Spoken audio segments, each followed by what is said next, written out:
네, 잠시 기도하시고 성경 공부 시작하겠습니다. 거룩하고 존귀하신 주 하나님 아버지 감사드립니다. 오늘 아침 이 시간 저희 모여서 주님의 말씀을 공부하기 원합니다. 저희들을 빛의 자녀로 부르셨으니 오늘 진리의 말씀으로 채워주시기 원합니다. 이 모든 말씀 주 예수 그리스도의 이름으로 기도드렸습니다. 네, 오늘 이제 같이 나가실 본문 말씀은 디모데전서가 되겠습니다. 디모데전서는 목회 서신이라고 알려져 있는데요. 지금 화면에 자료를 띄워주시면은 같이 나가도록 할게요. 그 목회 서신이 이제 디모데 전후서와 디도서 이 세 권을 포함하는 명칭인데요. 그래서 이제 이 세 권을 나가는 데 앞서서 이 목회 서신이 어떤 건지 잠깐 살펴보고 가는 게 좋을 것 같아서요. 정리한 내용을 같이 공부해 보도록 하겠습니다. 이 목회 서신이라는 용어 자체는 1849년도에 영국에 계셨던 성경학자였던 헨리 알퍼즈라는 분에 의해서 공식적으로 사용하자라고 이제 주장한 이유로 일반화되었다고 알려져 있습니다. 이제 그 자료 제가 그 자료를 그 카톡방에 공유가 됐을 건데요. 거기에서 보셔도 되고요.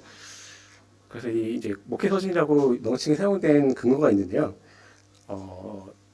디모데 전후서와 디도서가 그 세 개의 이 서신만 지역 교회의 목회자한테 보내졌어요. 그 수신자 자체가 지역 교회 목회자에게 보내졌고, 말하자면 이제 디모데는 에베소 교회에서 섬겼던 분이고, 이제 디도는 크레테 섬에 있는 교회, 지역 교회에서 섬겼던 분이라서 이런 공통점이 있고요.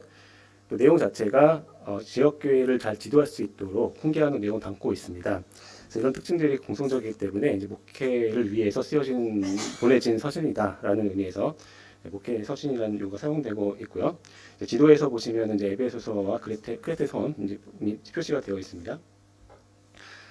이 목회 서신들이 이제 기록된 시기와 목적을 좀 살펴보자면 대략적으로 이제 바울이 로마에 1차 되었다가 석방된 때가 이제 AD 61년 정도로 알려져 있거든요.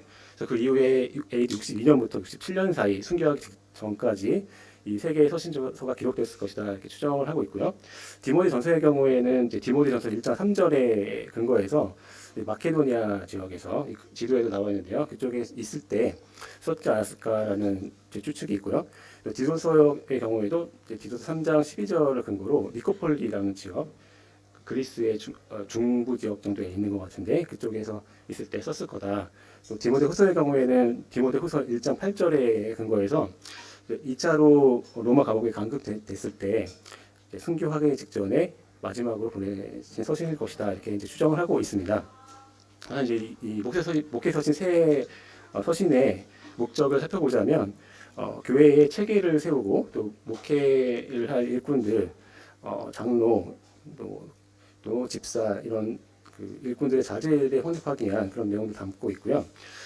그것은 이제 교회와 성도의 경건을 위해서 또 교회의 질서, 또 진리의 수호 이런 원칙들을 제시해 주고자 이 세 개의 서신이 기록돼서 보내진 것을 알 수가 있습니다. 특히 이제 주의할 점은 이제 그 이단 사상들, 영지주의라든가 아니면 율법주의적 다른 교리를 가지고 있는 다른 사상들로부터 성도님들을 이제 보호하고자 하는 그런 측면을 담고 있습니다.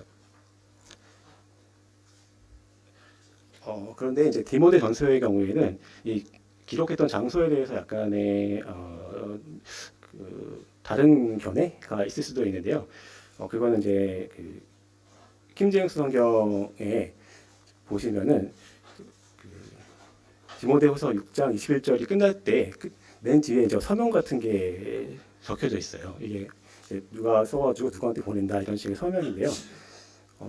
이게 이제 서신 끝에 붙어가지고 서브스크립션이라고 하는데 우리가 요즘에는 무슨 뭐 채널 구독 뭐 이런 말을 많이 쓰는데 거기에 이제 서브스크립션 구랑 같은 단어이긴 한데 이제 이게 원래는 서명이라는 뜻을 담고 있고요. 서명을 해서 승인해서 이제 뭐 승인했기 때문에 구독을 하고 이런 의미를 담고 있습니다.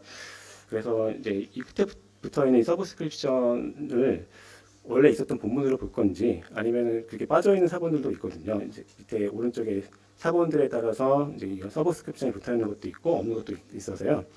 이제 킹제임스 성경에서는 이걸 이제 번역을 하면서 라오디케아 지역에서 보냈다라고 써 있어 갖고요. 이제 두 가지 견해로 이렇게 나눠서 볼 수도 있는데요. 이제 본문을 어느 걸 이제 본느냐에 따라 다르고 또 끝에 있는 그 서명 부분을 인정할 것인가에 따라서 이제 이렇게 좀 갈라질 수 있는 것 같습니다. 그리고 이제 서신별로 주요한 내용을 살펴보자면 디모데전서는 이제 핵심 내용이 아까 말씀드린 것처럼 거짓 교사들의 이단 사상에 대해서 경계하는 내용을 담고 있습니다. 또 교회의 질서, 또 일꾼들의 자격에 대해서 주로 다루고 있고요. 디모데후서나 디도서의 경우에도 이 거짓 교사에 대한 부분은 동일하게 담고 있고 경계해야 됨을 말씀해주고 있고요. 또 디모데후서의 경우에는 믿음의 선한 싸움, 또 복음 증거 인내 등에 대해서도 말하고 있고, 또 디도서에서는 교회의 질서와 바른 행실에 대해서도 강조하고 있습니다. 자, 오늘 이제 나가게 될 디모데전서로 바로 넘어가겠습니다. 디모데전서는 이제 주제는 크게 잡으면 건전한 교훈으로 교회의 질서와 경건을 세우자라고 하는 그런 주제를 담고 있습니다. 크게는 이제 5부분 정도로 나눌 수도 있는데 이렇게 나눠 본다면 1장에서 이제 인사 오늘 이제 하게 될 텐데요. 인사 부분 있고 또 거짓 교리를 경계하는 내용이 주로 담겨져 있습니다. 그리고 이제 2, 3장, 4장, 5, 6장 이렇게 나눠서 교회의 예배에 대해서 또 직분에 대해서 나오고 또 거짓 교사에 대해서 전면으로 반박하는 내용들, 또 교회 일꾼이나 과부, 또 부자에 대한 교훈들이 각 장에 담겨져 있습니다. 그러면 디모데전서 1장을 오늘 1절부터 20절까지 하나씩 공부를 진행해 보겠습니다. 먼저 이제 첫 번째 파트가 인사 부분 1, 2절인데요. 이 부분에서는 바울은 그리스도 예수의 부르심에 대해서 소개를 하는데 그것이 그 명령에 의해서 되었다라고 말씀을 하고 있습니다. 이 사도라는 그 권위가 인간의 어떤 제도나 교회의 지위에 의해서 주어진 것이 아니다라는 거죠. 그래서 그리스도 안에서 자기 본인이 택하셨고 또 주님께서 그 사도행전 9장 15절에도 보면은 명령하셔서 이방인에게 보내지는 그 내용이 나와 있고요. 이런 이제 근거에 대해서 말하면서 이제 강조하고 있습니다. 그런데 이제 이 서신의 수신자가 디모데로 되어 있습니다. 디모데는 표현을 보면 2절에 믿음 안에서 참 아들 된 디모데에게 편지하노니라고 언급이 되어 있죠. 이걸 보면 디모데를 얼마나 아꼈는지 하는 것을 알 수도 있고요. 또 이게 아들이라고 표현을 하고 있거든요. 이 아들이라고 표현한 것은 다른 구절에 보면 고린도전서 4장 15절에도 보면 그리스도 예수 안에서 복음으로 내가 너희를 낳았다라고 이렇게 표현을 하고 있는 것을 보면 디모데에 대해서도 이렇게 동일한 마음으로 이렇게 아들로서 친근한 표현을 했다는 것을 알 수가 있고요. 이 믿음 안에서 참된 아들 된 디모데에게 편지하면서 은혜와 긍휼과 평강에 대해서 기원을 하고 있는 것을 보게 됩니다. 이 은혜와 긍휼과 평강은 이 성경 신약 성경에서 굉장히 중요한 주제로 다뤄지고 있는데요. 먼저 은혜에 대해서 살펴보자면 에베소 2장 8절 9절을 보면은 너희가 그 은혜에 의하여 믿음으로 말미암아 구원을 받았나니 이렇게 말씀해 주고 있죠. 여기서 은혜라는 것은 하나님께서 주도하시는 구원이다. 사람으로부터 출발하지 않았고 출발점이 하나님이시다는 것을 강조하고 있는 것을 볼 수가 있고요. 또 긍휼도 보면 그 은혜의 구체적인 표현이 되겠죠. 이것은 디도서의 3장 5절에 보면 우리를 구원하시되 우리의 행한 바 의로운 행위로 말미암지 아니하고 오직 그의 긍휼하심을 따라 하셨다라고 표현하고 있습니다. 그래서 이 은혜와 긍휼이 밀접하게 연결되어 있고요. 그것을 통한 결과가 결국 평강이라고 하는 피스, 평강이라고도 번역하고 평안이라고도 번역할 수 있는데요. 평강은 하나님과의 화목에서 비롯된 삶의 안식을 의미한다고 볼 수 있습니다. 이러한 안식을 요한복음 14장 27절에 보면은 평안을 너희에게 끼치노니 곧 나의 평안을 너희에게 주노라라고 예수님께서 직접 말씀하신 적이 있습니다. 이제 인사 부분 넘어가고요. 이제 다음부터는 이제 본격적인 이 서신의 목적에 맞는 내용들이 나오고 있습니다. 3절 4절에 보면은 잘못된 교훈에 대해서 경계를 하고 있는데요. 이 다른 교훈에 대해서 3절에 언급합니다. 이 다른 교훈에 대해서 디모데에게 그 에베소에 머물러 거짓 교사들을 바로잡아라 이렇게 명령을 하고 있는 것을 보게 되는데요. 그 구체적인 내용은 신하와 끝없는 족보라고 4절에 표현되어 있습니다. 이것에 이제 몰두하게 하지 않게 하려고 이런 것들은 믿음 안에 있는 하나님의 경륜을 이루는 것보다는 오히려 변론만 내는 것이다라고 이렇게 4절에서 말을 하고 있습니다. 여기에 보면 이제 거짓 교사들이 무엇을 하는지를 살짝 알 수가 있죠. 신화라든가 족보 이런 것들, 이것들이 이제 유대적인 어떤 신화에 관련돼 있다라고 볼 수 있고요. 이런 논쟁에 이제 빠지게 된 결과를 가져오는데, 이 신화 족보는 결과적으로는 이제 신앙에 대해서 추구하기보다는 논쟁을 낳고 또 자기가 더 많이 알고 있다는 지식을 과시하는 부분, 또 이것이 어떻게 보면 경제적 이익의 추구의 수단으로 그렇게 될 수도 있는 그런 문제를 갖고 있었습니다. 결국은 이제 이러한 행위가 하나님의 경륜을 이루는 데 방해가 되고 또 믿음의 역사를 이룰 수 없음에 대해서 바울 사도가 경고해주고 있습니다. 그런데 이제 여기서 잠시 살펴볼 것은 신화와 영지주의에 대해서 살펴보겠는데요. 이게 어떻게 연결될까라는 부분을 제가 살펴봤는데요. 이제 여기에 나오는 신화라는 표현, 이거는 또 디도서 3장 9절에도 보면 어리석은 변론과 족보 이야기와 분쟁과 율법에 대한 다툼을 피하라라고 말씀해주고 있는데요. 이 부분과 이제 연결이 된다고 생각이 들었습니다. 여기 신화가 이제 유대적 전승이라고 하는데, 전승은 이제 이어져 내려오는 거죠. 말로 계속 이어가는 건데, 이것들이나 아니면 유대적인 어떤 상상에 대해 따른 어떤 해석들, 이게 이제 신화라고 볼 수 있을 것이고요. 이것이 이제 유대 신비주의라고 하는 어떤 사상과 연결되어 있다라고 하더라고요. 요즘에 이제 뭐 인터넷이나 뭐 유튜브 채널 이런 거를 보다 보면 뭐 기독 관련된 내용들 중에 이제 카발라라고 하는 용어가 계속 나오더라고요. 저도 몇 번 들었었는데 이게 뭔가 저도 처음 들은 거여가지고 뭘까 했는데 이게 이제 그렇게 연결되는 것 같아요. 자세히 알 필요는 없습니다. 이거 중요한 건 아닌데 어쨌든 이게 이제 이런 게 있고, 이게 이제 영적인 지식을 추구하는 어떤 사상이고, 이게 유대교 고대의 어떤 신비주의 사상이었는데 이게 영지주의로 연결됐다는 거고요. 이 카발라나 영지주의나 동일하게 영적인 지식을 추구하는 거고요. 결국은 이제 영적이라는 것은 육적인 것을 거부하고 신령한 지식을 자기들만 알고 있다, 이렇게 얘기하는 거거든요. 요한 1서 4장에 보면은 2장 3절에 이렇게 나와 있습니다. 예수 그리스도께서 육체로 오신 것을 시인하는 영마다 하나님께 속한 것이요, 그렇지 아니하는 영은 적그리스도의 영이다, 이렇게 되어 있잖아요. 그래서 이 영지주의 사상은 영적인 것을 추구하면서 예수님에 대해서도 육체로 오시지 않았다까지 나간 그런 거짓 사상이 되겠습니다. 그리고 이제 또 잘못된 교훈에 대해서 말하면서 여기 이제 하나님의 경륜에 대해서도 말씀이 나오는데요. 이 부분은 이제 살짝 그 언어를 잠깐 봐야 돼서 좀 어려울 수 있는데요. 이제 4절에 그 믿음 안에 있는 하나님의 경륜을 이루는 것보다 도리어 변론을 낸다라고 했는데, 여기 경륜이라는 단어가 오이코노미아라는 헬라어 단어가 이제 쓰여져 있는데요. 이게 이제 그 사본에 따라서 오이코노미아를 오이코도미아라고 해서 약간 철자가 하나 다르잖아요. 근데 그 N자로 써 있냐 D자로 써 있냐 차이가 단어 뜻이 달라지더라고요. 그래서 이제 그 NIV나 우리 개역 성경에는 오이코노미아 경륜이라고 되어 있고요. 킹제임스나 다른 또 이쪽 텍스터스 리셉터스라고 하는 그런 계열의 번역에 따르면은 이제 하나님의 건축이라고 하는, 그러니까 건물을 세운다라는 하는 의미로 되어 있습니다. 그래서 개역 성경에서 여기서는 이제 하나님의 경륜이라고 번역을 했는데요. 오이코 도미아라는 단어를 다른 곳에 뭐 고린도 전서라든가 데살로니가 전서에서 썼을 때는 어떻게 해석을 했냐면 덕을 세우다라는 표현으로 해놨더라고요. 그래서 아마 이제 여기를 하나님의 경륜이라고 번역할 수도 있고, 이제 하나님의 덕을 세우기보다는 결론을 낸다고, 이렇게 약간의 차이가 있습니다.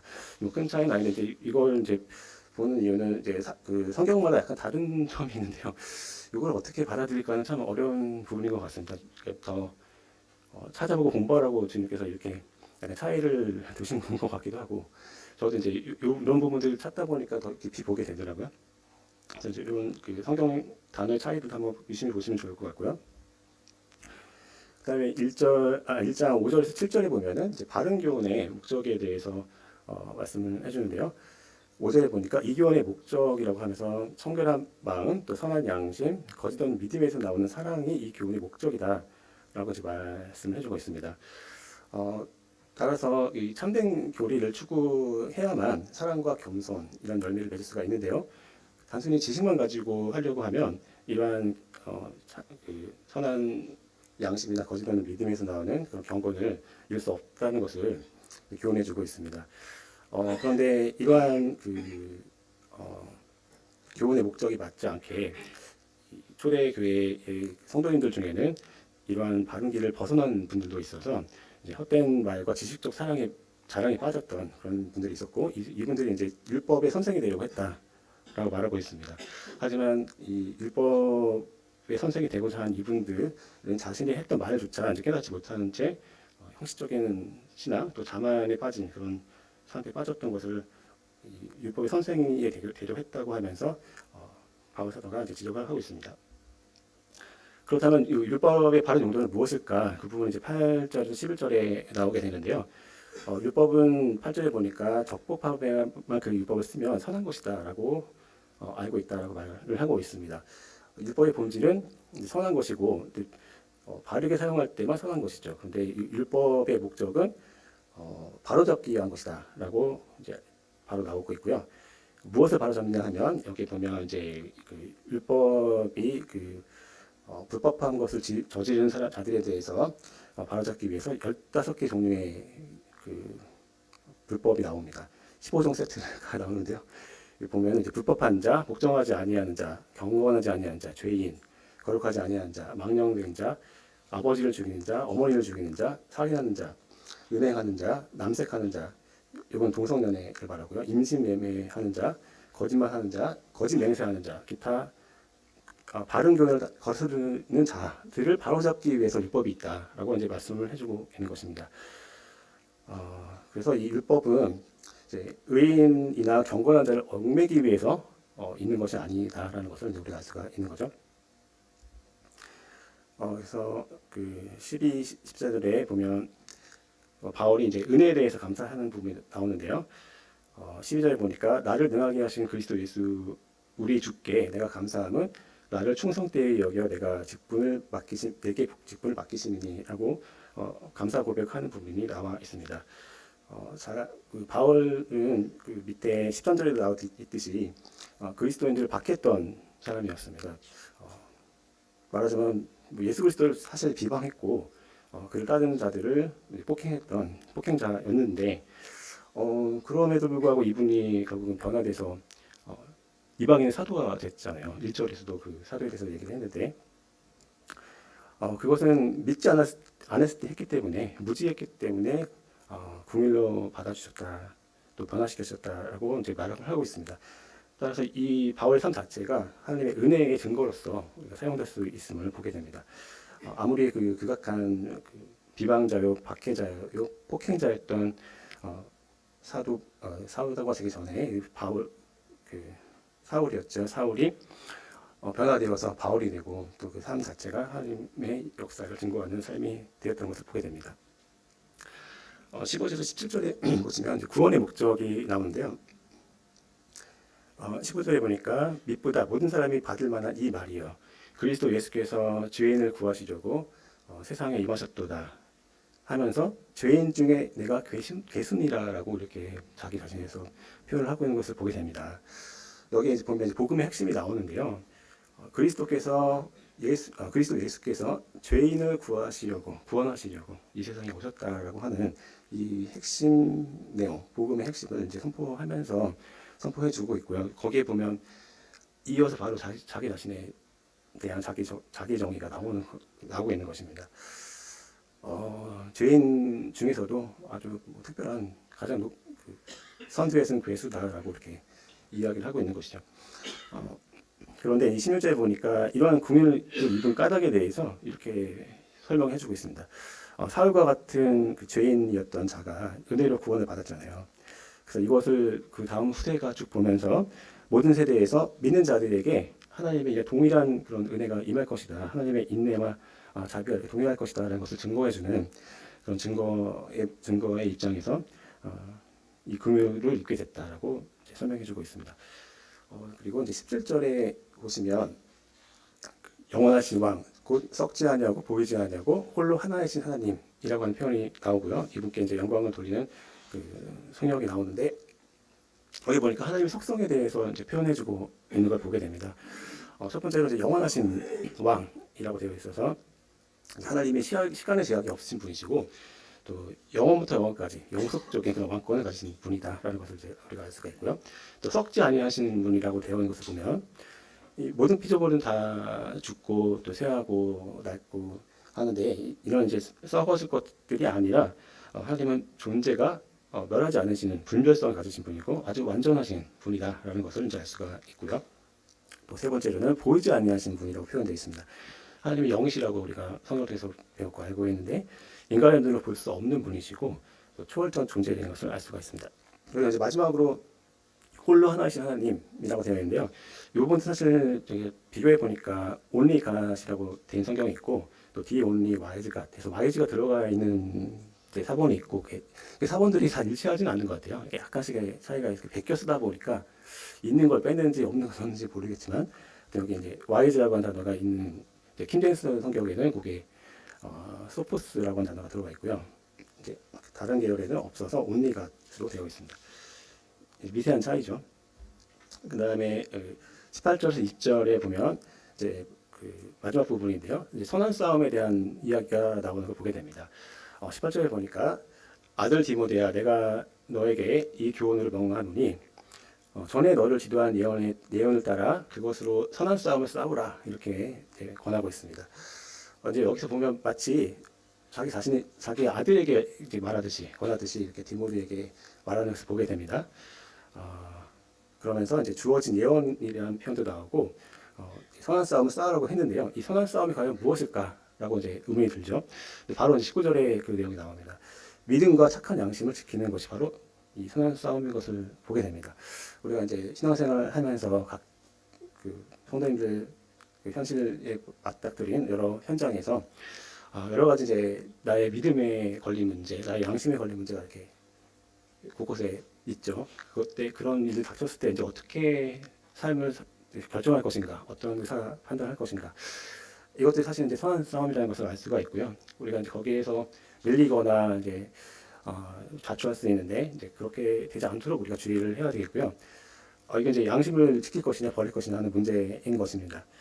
그런데 이제 그 믿음과 착한 양심을 지켜야 함에도 어떤 일부의 그 초대 그 성도님들 중에는 이 양심을 버린 사람들이 있었고 이분들이 이제 파산했다라고까지 경고하고 있는 그런 모습을 보게 됩니다. 20절 이제 그렇게 나온 19, 20절이 그렇게 나오죠.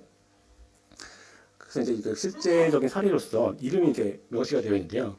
그냥 뭐 누구 이렇게 명시 없이 할 수도 있었는데 이렇게 나왔다는 거는 이 두 사람이 굉장히 이제 큰 파급력을 갖고 이제 악행을 했을 것이다라고 이제 알 수가 있는데요. 그 부분을 찾아보니까 디모데후서에 이제 이름이 나오더라고요. 설명을 그 디모데후서에 나온 걸 보면 이 두 사람이 이제 후메네오와 알렉산더인데요. 후메네오의 경우에는 부활을 부정했던 사람이더라고요. 그래서 어떤 이단의 성격을 가진 그런 교사였었는데 디모데후서 2장 17절에서 18절에 보니까 그들의 말은 악성 종양과 같아서 퍼져나가니 그 후에 후메네오와 빌레도가 있느니라. 진리에서 벗어나서 부활이 이미 지나갔다 하므로 어떤 사람들의 믿음을 무너뜨리느냐라고 되어 있습니다. 우리가 기독교 신앙이 부활 신앙인데 이걸 부정해 버리면 완전 기둥이 다 무너져 버리잖아요. 이런 이제 악행을 저질렀던 그 이단의 그 앞잡이였던 사람이 바로 이제 휴메네오였고요. 또 알렉산더의 경우에는 디모데후서 4장에 나옵니다. 14절 15절 보면 구리세공업자 알렉산더가 내게 해를 많이 입혔음에 주께서 그 행한 대로 그에게 갚으시리니 너도 그를 주의하라. 그가 우리의 말을 심히 대적하느니라라고 말씀하고 있는 걸 보게 되는데요. 이 알렉산더가 바울을 해쳤는데 그것이 이제 대적했다라고 하거든요. 심히 대적했다. 이것을 보면 이제 신성 모독을 통해서 바울의 그 진리 전파를 방해하고 또 교리를 흐트러뜨렸던 신성을 모독했던 자가 또 알렉산더인 것을 알 수가 있습니다. 이 휴메노와 알렉산더 이 두 사람에 대해서 이렇게 바울 사도는 사례로 제시하면서 그 거짓 교리를 표방한 자들로 이렇게 지칭했는데 그러면서 이제 뭐라고 얘기하냐면 사탄에게 내주었다라고까지 표현이 되어 있는 것을 보게 됩니다. 이 사탄이 내줬다는 건 더 이상 내가 관여하지 않고 사탄이 어떻게 하든 말든 가만히 두겠다. 뭐 이런 의미로도 보여지고요. 사탄의 어떤 징계, 사탄의 징계는 아니죠. 사탄의 어떤 그 고난을 통해서 큰 이제 환란에 빠지게 되는 뭐 그런 상황이 이제 예상이 되는데, 이렇게 한 것은 그 뒤에 보면 그들로 훈계를 받았으면 좋겠다라는 표현이 나오고 있고요. 결과적으로는 신성 모독을 하지 못하게 하려 한다라고 이제 말씀해 주고 있어요. 그래서 이제 어떤 단순한 저주라기보다는 영적 교훈, 즉 성도님들께 그 당시 성도님 또 우리도 마찬가지죠. 우리 성도님들께는 이런 자들이 돼서 안 된다. 양심과 그 믿음을 지켜야 되는데 이것을 버리고서 파선해서는 안 된다라고 하는 어떤 영적 교훈과 경고성 그런 메시지가 되고요. 또 이 두 사람 자체 두 사람에게는 이제 회복에 대한 어떤 징계적 조치. 이 사람들도 또 가능성은 낮겠지만 또 돌이켜 회복할 수도 있는 그런 가능성을 본 것이라고 생각이 됩니다. 그래서 이제 결과적으로 이 19, 20절에 대해서 영적 의미를 부여하자면 우리 성도님들과 저를 포함해서 그리스도인들이 양심을 잃은 자가 되어서는 안 되겠고, 또 그것이 결국 영적 파멸로 나아갈 수 있다라고 하는 이제 교훈을 받아야 한다고 생각이 들고요. 그런데 이제 여기서 좀 특이한 것은 히메네와 알렉산더가 어떤 그 교리적인 부분에서 잘못 나갔다는 걸 볼 수가 있는데요. 그만큼 이분들은 공부를 많이 하고 지식이 있기 때문에 어떤 교사의 지위에 있었을 텐데 잘못된 그쪽으로 나갔고 성경을 바로 해석하지 못했던 것인데요. 그것이 또 이 본문에서는 양심을 잃었다라고 하는 거 보면 아마도 이게 어떤 그 영리 목적에서 그런 모르겠네요. 이제 요즘으로 말하자면 뭐 유튜브 구독자를 늘리기 위해서 헛된 사상을 퍼뜨리는 그런 연상이 되는데, 그런 식으로 어떤 이제 영리 목적을 양심을 팔았던 것이 아닐까. 그래서 이제 이렇게 연결되었다고 생각이 들고요. 그래서 결론적으로는 우리 성도님과 저는 믿음을 지킬 뿐만 아니라 이제 양심도 같이 지켜서 조화로운 신앙이 되도록 해야 하겠다. 그리고 또 교리적인 부분에서도 올바르게 가야 되며, 또 앞에 나왔던 그 영지주의라던가 율법주의에 주의를 해야 되고요. 또 그 카발라 이거는 저도 최근에 알게 된 가지고 잘은 모르겠는데요. 이제 뭐 거기 설명하시는 것을 보거나 글을 읽어보면은 이 만학의 뿌리인 것처럼 그렇게 설명도 많이 하는데, 각종 뭐 무슨 명상이나 뉴에이지랑 다 연결돼 있다 이런 식으로 설명하더라고요.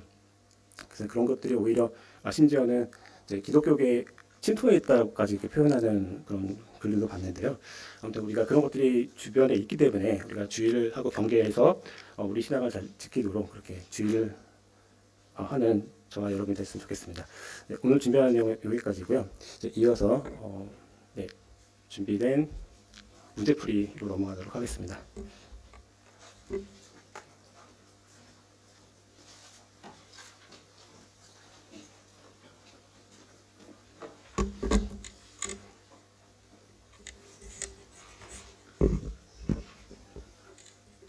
네, 안녕하십니까. 문제풀이를 맡은 김용환 형제입니다. 네, 그 문제를 저는 오늘 아무도 안 푼 걸로 알고 있습니다. 왜냐면 책을 오늘 받으셨잖아요. 그래서 최대한 재밌고 쉽게 풀어보려고 하다 보니 이번 주 되게 시간을 많이 썼습니다. 그래서 오히려 저에게 되게 유익한 시간이었고, 제가 말씀드리고자 하는 것은 문제를 통해서 하나님의 말씀을 발견하고 또 그것들을 하나님 앞에 내어놓았을 때 참 유익이 되는 것 같습니다. 그래서 제가 유익된 시간을 나눈 거니까 이제 소그룹 시간에도 함께 교제를 나눴으면 좋겠습니다. 두 가지로 정리했는데요. 첫 번째는 율법과 지식을 넘어 사랑으로 역사하는 믿음을 저희가 배우면 좋을 것 같고요. 두 번째는 거짓 교리를 경계하자. 이것들을 이 관점으로 가이드를 좀 잡아봤습니다.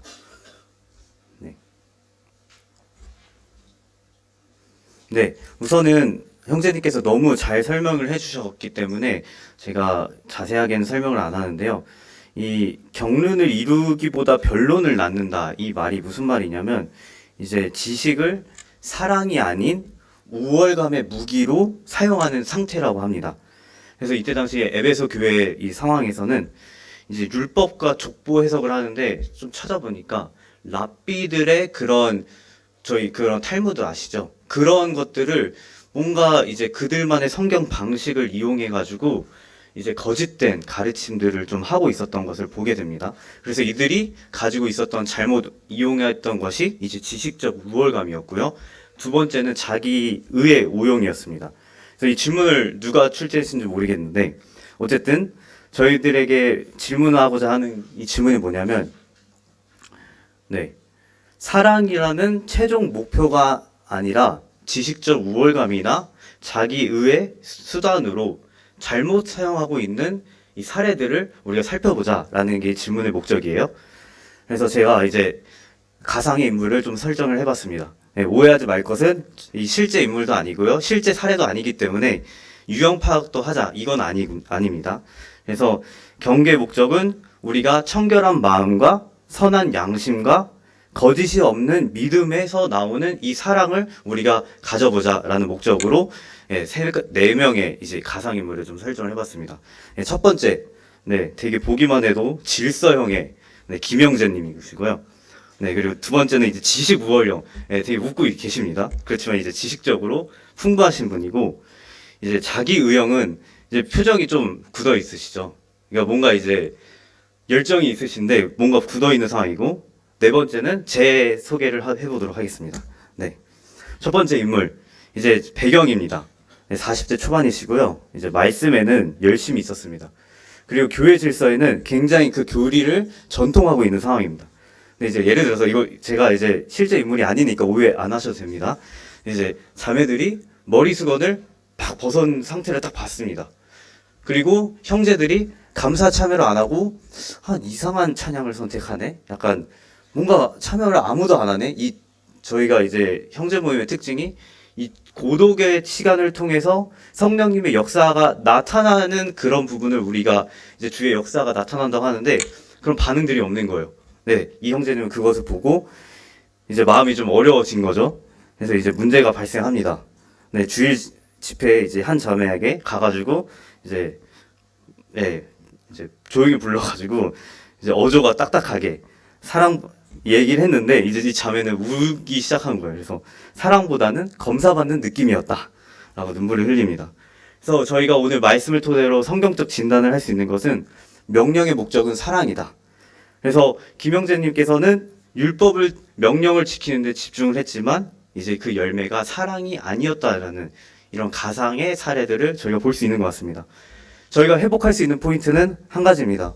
오늘 저희가 모인 이 시간 우리가 형제 자매들을 사랑으로 권면했는가 아니면 규칙으로 평가했는가 이 부분을 우리가 함께 생각해 볼 수 있는 포인트인 것 같습니다.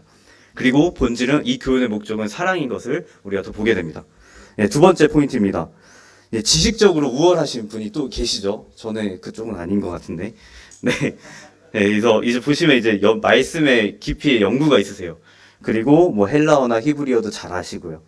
근데 이제 소그룹 모임이 시작이 되었습니다. 근데 이제 어떤 형제님이 이러시는 거예요. 믿음으로 사는 게 어렵습니다. 하는데 이제 이 형제님이 웃으면서 이제 문제가 발생합니다. 그건 신앙이 성숙하지 않아서 그래 형제. 이렇게 단정적으로 이야기를 하니까 이 부부가 이제 표정이 굳어버리기 시작하죠. 그래서 그 순간 대화의 온도는 식었습니다. 네, 이제 성경적인 진단은 우리가 말씀을 보면 지식은 교만하게 하며 사랑은 덕을 세운다. 이 말씀을 연관된 말씀을 저희가 볼 수 있는 것 같습니다. 내가 모든 비밀과 모든 지식을 알고 산을 옮길 만한 믿음이 있을지라도 사랑이 없으면 내가 아무것도 아니요. 그래서 이 윌리엄 켈리 그 교사께서는 말씀하신 게 사랑 없는 교리는 헛된 말로 전략한다. 참된 교리는 생명을 세우는 것을 향한다. 이것들을 좀 저희가 참고할 수 있는 것 같습니다. 그래서 저희가 나누는 이 교제의 방향은 우리가 이제 형제 자매를 세우는가, 그리스도 앞에서 형제를 세우는가, 아니면 논박하는가, 이 부분을 저희가 참고하고 정말 서로 사랑하는 이 관계가 되면 좋겠다는 생각이 좀 들었습니다. 세 번째 유형은 이제 저희가 이제 청소 얘기를 많이 하는데 저도 이거 준비하면서 이제 오늘 아침에 이제 청소를 이제 하는 시간이 좀 있어가지고 하는 이제 남자 저실이 가끔 더러울 때가 있습니다. 근데 이제 저도 이제 인간적인 마음으로 가끔 제가 이제 했었거든요. 하면서 이제 이 형제님 유형이랑 너무 똑같은 거예요. 제가 이런 기본도 안 돼서 뭔 봉사를 하냐. 내가 있으니까 그나마 좀 깨끗한 게 아닌가라는 생각을 솔직히 많이 했었습니다. 그래서 이제 배경을 보니까 이제 집회 준비에 이제 청소랑 이런 것들을 하기로 하는 약속을 일단 했다고 칩시다. 근데 이제 늦게 오신 거예요. 이제 화가 나신 거죠. 그리고 예배 시간에 화가 난 상태로 예배를 드리고 있는 사랑이라는 거죠. 그래서 이제 정말 이 율법은 불법한 자를 위하여 세워진 것이다. 이제 의로운 자를 보고 율법적 기준으로 타인에게 투사함. 하지만 저희가 오늘 말씀해 봤듯이 바울은 자기가 정말 죄인 중에 괴수다라고 하는 거 보면서 우리가 오히려 긍휼을 입은 자다 하면서 우리가 주님을 섬기는 것, 또 서로를 섬기는 이런 것들이 감사이고 자기의 증거가 아니라는 것들을 좀 하나님께서 보게 하시는 것 같습니다. 그래서 세 번째 인물은 저를 좀 소개했습니다. 네, 두 번째 질문과 다섯 번째 질문이 좀 비슷한 맥락이어서 좀 정리를 해봤습니다. 네, 자신이 가장 큰 죄인이라는 바울의 고백이 당신의 사역이나 간증에 어떻게 적용할 수 있는가? 그리고 질문 보시면 죄인 중에 괴수였던 바울에게 임한 하나님의 은혜는 당신의 사역에 어떤 힘과 격려를 제공하는가? 네, 이 바울은 예수님을 만나기 전에 스데반의 이야기도 나오듯이 그리스도인들을 핍박했습니다. 그리고 성도를 죽음으로 몰아갔습니다. 나쁜 사람이죠. 근데 하나님께서 정말 직접 그를 구원하셨고 이 하나님의 은혜를 경험하게 하셨다는 것이죠. 이 괴수라는 이 고백의 말이 좌절을 이야기하는 것이 아니라는 것을 저희가 기억해야 됩니다. 죄의 깊이를 우리가 알면 알수록 하나님의 은혜의 공간이 넓어진다는 거죠. 그만큼 더 크다. 이 복음적인 선언인 것을 우리가 보게 됩니다. 그래서 자기 비하를 했던 것이 아니라 은혜의 이 크기를 강조한 고백이라는 것이죠. 그렇기 때문에 우리의 사역의 이 기초, 이 출발점은 우리가 하나님 앞에서 다시 점검을 해야 된다는 것이죠. 우리가 누구를 돕거나 복음을 전하고자 했을 때 우리의 자격이 아닌 하나님께서 우리를 구원하신 그 은혜에 기초하여 그 사역이 우리가 감당되어진다라는 것을 보게 됩니다. 어제 저희 청년부에서 로마서 10장을 보게 됐는데요.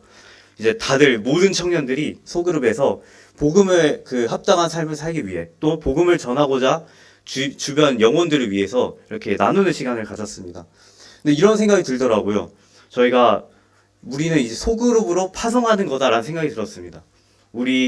그리고 이 청년들이 정말 그 영혼들을 위해 기도했을 때 우리의 자격이 아니라 하나님께서 우리를 구원하신 그 은혜로 말미암아 우리가 하나님의 이름을 부를 수 있고 하나님의 은혜를 나눌 수 있는 담대함을 주님께서 주신다라는 이런 소그룹 시간을 나눴는데 이 부분이 저희가 사역의 출발점이 되는 것 같습니다. 그래서 우리의 간증의 본질은 저희가 이제 나의 헌신을 이야기하는 것이 아니라 하나님의 은혜를 드러내는 시간이다. 그렇기 때문에 우리는 간증 시간만 간증을 하는 것이 아니라 우리가 있는 곳, 우리가 살아가고 있는 현실 속에서 하나님의 간증을 증인으로 나누는 자이다. 이것들을 우리가 기억할 수 있을 것 같습니다. 그래서 우리의 간증의 주어가 내가 아니라 하나님. 내가 얼마나 잘 믿었는가 아니라 하나님이 나 같은 이 죄인을 어떻게 역사하시고 함께 하시는가. 이 부분을 우리가 함께 이 수많은 간증이 넘쳐나면 좋겠다라는 생각을 하게 좀 되었습니다. 그래서 저희 소그룹 시간에서 많은 간증이 나눠지길 원합니다. 네, 세 번째, 선한 양심을 지키는 것이 왜 믿음의 파선을 막는 결정적인 요소인가? 저는 이 부분을 사실 이 질문이 너무나 잘 만드셨더라고요. 누구 만드셨죠? 저 궁금해가지고. 네, 정말 잘 만드셨는데 말씀해 보시면 함께 19절 한번 읽어보겠습니다. 시작. 선한 양심을 가지라. 어떤 이들은 이 양심을 버렸고 그 믿음에 관하여는 파선하였느니라. 여기서 말하는 이 믿음은 단순히 교리적 동의를 이야기하는 믿음이 아닙니다. 하나님과의 깊은 관계 속에서 살아가고 있는 실제적인 믿음을 이야기합니다. 여기서 말하는 선한 양심이 무엇일까요? 단순히 착한 마음, 나 착하게 살아야지, 이런 수준이 아니라 하나님 말씀 앞에서 비춰진 나의 영적인 상태라는 거죠.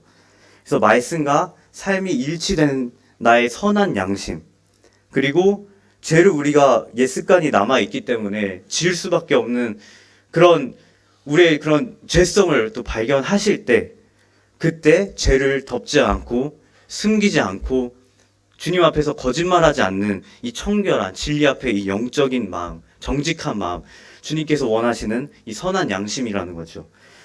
그래서 근데 여기 보시면 이제 말씀에 어떤 이들은 이 양심을 버렸다고 합니다.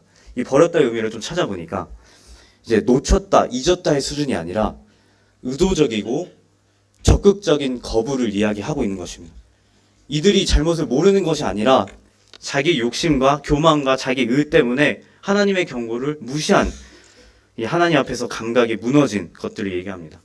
여기 말씀을 보면 이제 믿음에 관하여 파선하였다 하는데 이 파선이 무슨 의미냐면 이 배를 보시면 배가 완전 난파돼 가지고 이 배가 살아남을 수 없는 거죠.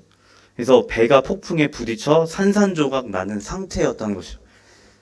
이들의 믿음이 파산된 이 상태까지 이뤘던 것입니다.